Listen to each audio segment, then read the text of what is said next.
Then Solomon sent for all the responsible men of Israel, and all the chiefs of the tribes, and the heads of families of the children of Israel, to come to him in Jerusalem to take the ark of the Lord's agreement up out of the town of David, which is young. And all the men of Israel came together to King Solomon at the feast, in the month Etaniam, the 7th month. And all the responsible men of Israel came, and the priests took up the ark. They took up the ark of the Lord, and the tent of meeting, and all the holy vessels which were in the tent. All these the priests and the Levites took up. And King Solomon and all the men of Israel who had come together there were with him before the ark, making offerings of sheep and oxen more than might be numbered. And the priests took the ark of the agreement of the Lord, and put it in its place in the inner room of the house, and the most holy place, under the wings of the winged ones, where the wings were outstretched over the place where the ark was, covering the ark and its rods. The rods were so long that their ends were seen from the holy place in front of the inmost room, but they were not seen from outside, and there they are to this day. There was nothing in the ark but the two flat stones which Moses put there at Horeb, where the Lord made an agreement with the children of Israel when they came out of the land of Egypt. Now when the priests had come out of the holy place, the house of the Lord was full of the cloud, so that the priests were not able to keep their places to do their work because of the cloud, for the house of the Lord was full of the glory of the Lord. Then Solomon said, O Lord, to the sun you have given the heaven for a living place, but your living place was not seen by man. So I've made for you a living place, a house in which you may be forever present. Then turning his face about, the king gave a blessing to all the men of Israel, and they were all on their feet together. And he said, Praise to the Lord, the God of Israel, who himself gave his word to David my father,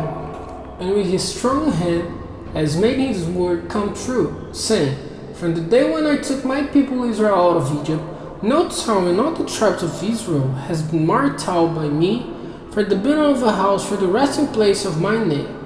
But I made selection of David to be king over my people Israel. Now it was in the heart of David my father to put up a house for the name of the Lord, the God of Israel. But the Lord said to David my father, You did well to have in your heart the desire to make a house for my name,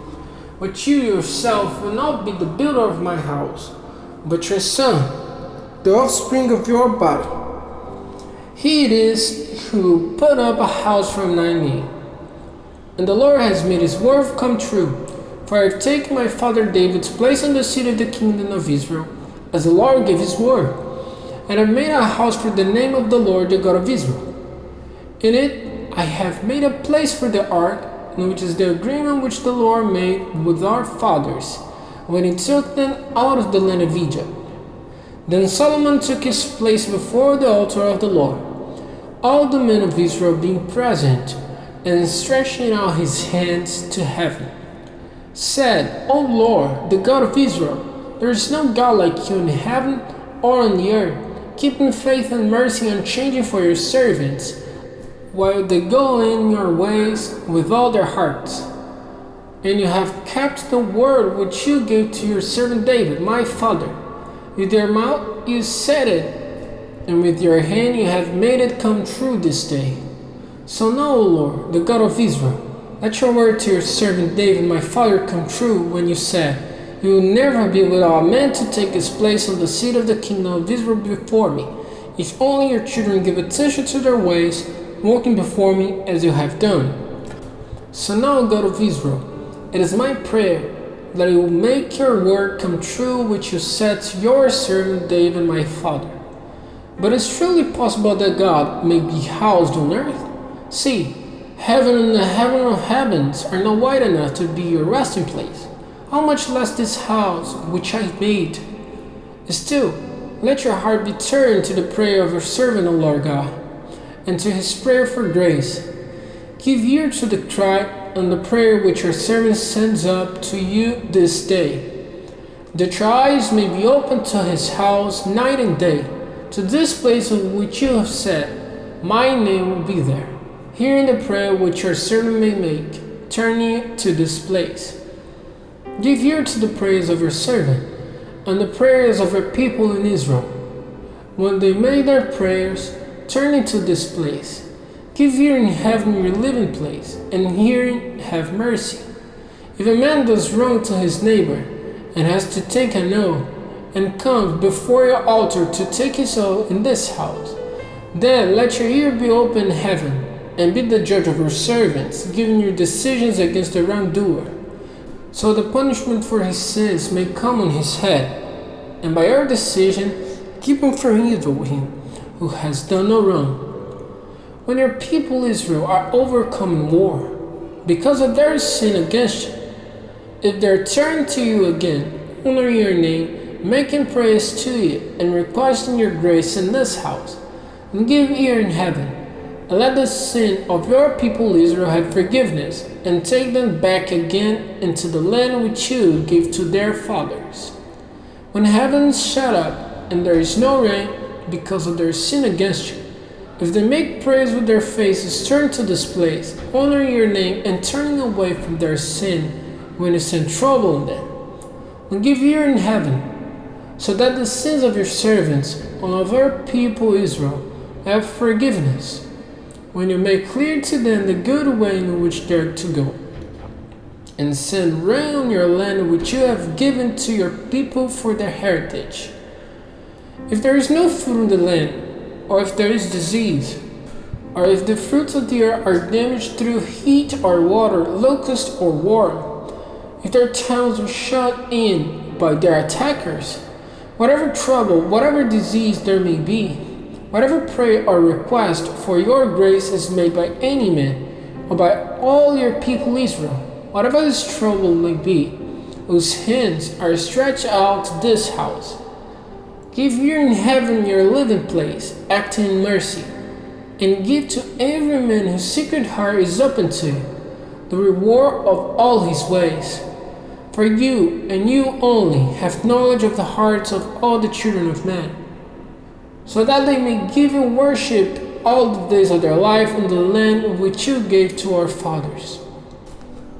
And as for the man from a strange land, who is not of your people Israel, when he comes from a far country because of the glory of your name, for they will have news of your great name and your strong hand and your outstretched arm, when he comes to make his prayer, turning to this house, give ear in heaven your living place, and give him his desire, whatever it may be, so that all the people of the earth may have knowledge of your name, worshiping you as do your people Israel, and that they may see that this house which I have put up is truly named by your name. If your people go out to war against their attackers, but whatever way you may send them, if they make their prayer to the Lord, turning their faces to this town of yours, and to this house which I have made for your name, give ear in heaven to their prayer and their cry for grace, and see right done to them. If they do wrong against you, for no man is without sin, and are angry with them, and give them up into the power of those who are fighting against them, so that they take them away as prisoners into a strange land, far off or near. If they take thought in the land where they are prisoners, and are turned again to you, crying out in prayer to you in that land, and saying, we are sinners, we've done wrong, we have done evil, and with all their heart and soul are turned again to you, in the land of those who took them prisoners, and make their prayer to you, turning their eyes to this land which you gave to their fathers, and to the town which you took for yourself, and the house which I made for your name, then give ear to their prayer and to their cry in heaven your living place, and see right done to them. Answering with forgiveness the people who have done wrong against you, and overlooking the evil which they have done against you. Let those who made them prisoners be moved with pity for them, and have pity on them. For they are your people and your heritage, which you took out of Egypt, out of the iron fireplace. Let your eyes be open to your servant's prayer for grace and to the prayer of our people Israel, hearing them when their cry comes to you. For you made them separate from all the peoples of the earth to be your heritage, as you said by Moses your servant, when you took our fathers out of Egypt, O Lord God. Then Solomon, after making all these prayers and requests for grace to the Lord, got up from his knees before the altar of the Lord, when his hands had been stretched out in prayer to heaven. And getting on his feet, he gave a blessing to all the men of Israel, saying with a loud voice, Praise be to the Lord, who has given rest to his people Israel, as he gave them his word to do. Every word of all his oath, which he gave by the hand of Moses his servant, has come true. Now may the Lord our God be with us as he was with our fathers. Let him never go away from us or give us up, turning our hearts to himself, guiding us to go in all his ways, to keep his orders and his laws and his decisions, which he gave to our fathers. And may these my words, the words of my prayer to the Lord, be before the Lord our God, day and night, so that he may see right done to his servants and to his people Israel, day by day, as we have need. So that all the peoples of the earth may see that the Lord is God, and there is no other. Then let your hearts be without sin before the Lord our God, walk in his laws and in keeping his orders, as at this day. Now the king and all Israel with him were making offerings before the Lord. And Solomon gave to the Lord for peace offerings 22,000 oxen and 120,000 sheep. So the king and all the children of Israel kept the feast of the opening of the Lord's house. The same day the king made holy the middle of the open square in front of the house of the Lord, offering there the burnt offering and the meal offering and the fat of the peace offerings. For there was not room on the brass altar of the Lord for the burnt offerings and the meal offerings and the fat of the peace offerings. So Solomon and all Israel with him, a very great meeting, for the people had come together from the way into Hamath to the river of Egypt, kept the feast at that time before the Lord our God, for 2 weeks, even 14 days. And on the 8th day he sent the people away, and blessing the king, they went to their tents full of joy and glad in their hearts, because of all the goods which the Lord had done to David his servant and to Israel his people.